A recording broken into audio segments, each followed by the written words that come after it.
दोस्तों, कल हमारे साथ एक अजीब घटना घटी। बात बात पे एक जनाब जिन्हें पैसों का बड़ा गुरूर है, उन्होंने कहा कितना कमा लेते हैं आप। मैंने कहा उतना कमा लेता हूँ जिससे मेरे परिवार का और मेरा अपना खुद का खर्चा चल जाता है। थोड़े बहुत बच जाते हैं जिससे कुछ ज़रूरतमंद लोगों को भी हेल्प मिलती है। कुछ रखता हूँ भविष्य के लिए। कितना महंगा घर है आपका, किस गाड़ी में घूमते हैं, क्या स्टेटस है आपका। तो मैंने उनसे कहा कि मैं तो बहुत सस्ती गाड़ी में घूमता हूँ, घर भी मेरा बहुत छोटा सा है, बड़ी मुश्किल से ले पाया हूँ।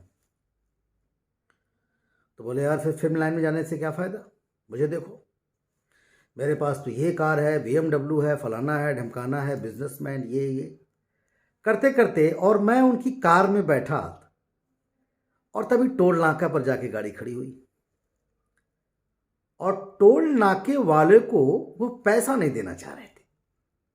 देखिए, गाड़ी थी उनकी 45,000 की, सॉरी 45 लाख की, और वो टोल नाके वाले को पैसा नहीं देना चाह रहे थे। गाड़ी नहीं देख रहे हो, ये पता है किसकी गाड़ी है। और टोल नाके वाले ने कहा कि भाई साहब ऐसा है कि टोल नाके का पैसा पे करिए और गाड़ी लेके जाइए। बोले पता है तुमको, मैं मंत्री जी का भतीजा हूँ, इनका हो। तमाम लोगों का नाम लेने लगे और वो टोल नाके वाले ने कहा कि ऐसा है, पुलिस वाले खड़े हैं, मैं बुला दूंगा, गाड़ी जाएगी नहीं। और उन्होंने थोड़ी बदतमीजी करने की कोशिश की और तभी उसकी नज़र बगल की सीट पर मेरी तरफ पड़ी। अरे बता सा चाचा, अरे भाई क्या हाल चाल, वाह वाह वाह वाह, वेरी गुड, आपकी गाड़ी है। तो मैंने कहा हाँ साहब मेरी गाड़ी है। ओके कोई बात नहीं, ऐसे हाथ उठाया और बटन दबाई, कुछ यूं यूं करा और गाड़ी। तो मैंने उनसे कहा देखा बंधु, ये कमाया है मैंने। तुम अपने पैसों से अपने रसूख बनाना चाहते हो, पैसों से रसूख नहीं बनता। तुम्हारे पास 45 लाख की कार है, तुम्हारे बगल से एक आदमी सन्न से तुमसे 4 गुना महंगी कार लेकर निकल जाता है, उसने भी पैसे कमाए हैं, उससे भी महंगे गाड़ी लेके लोग घूम रहे हैं। हिंदुस्तान में धनवानों की कमी नहीं है, उससे आगे बढ़ोगे तो वर्ल्ड में एक से एक धनवान बनेंगे। मैं EMI देने के लिए पैदा नहीं हुआ हूं, मैं एक कलाकार हूं और अपने तमाम कलाकारों दोस्तों से कहता हूं कि अगर आप धन के अभाव को महसूस करते हो तो कलाकार बनना बंद कर दो।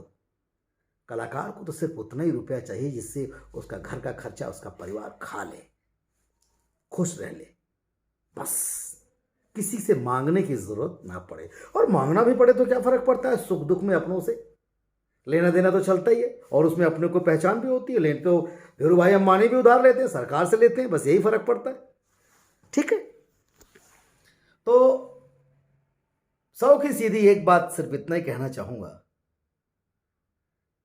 कि हम कलाकार हैं, हमारी पहचान हमारी कला से है, और जो धन हम कमाते हैं वो धन ये होता है कि लोगों के दिल में हम राज करते हैं, हम जगह बनाते हैं और हम चले जाते हैं इस धरती से, तब भी लोगों के दिलों में बने रहते हैं। ये कोई भी पैसा, कोई भी हीरा, कोई भी जवाहरात, कोई भी बिल्डिंग, कोई भी फ्लैट, कोई भी बंगला इसकी तुलना नहीं कर सकता। लव यू मेरे वो दर्शक, मेरे भाग्य विधाता हैं आप लोग, जो हम कलाकारों को आपने अपने सर आंखों पर बिठाया। Love you.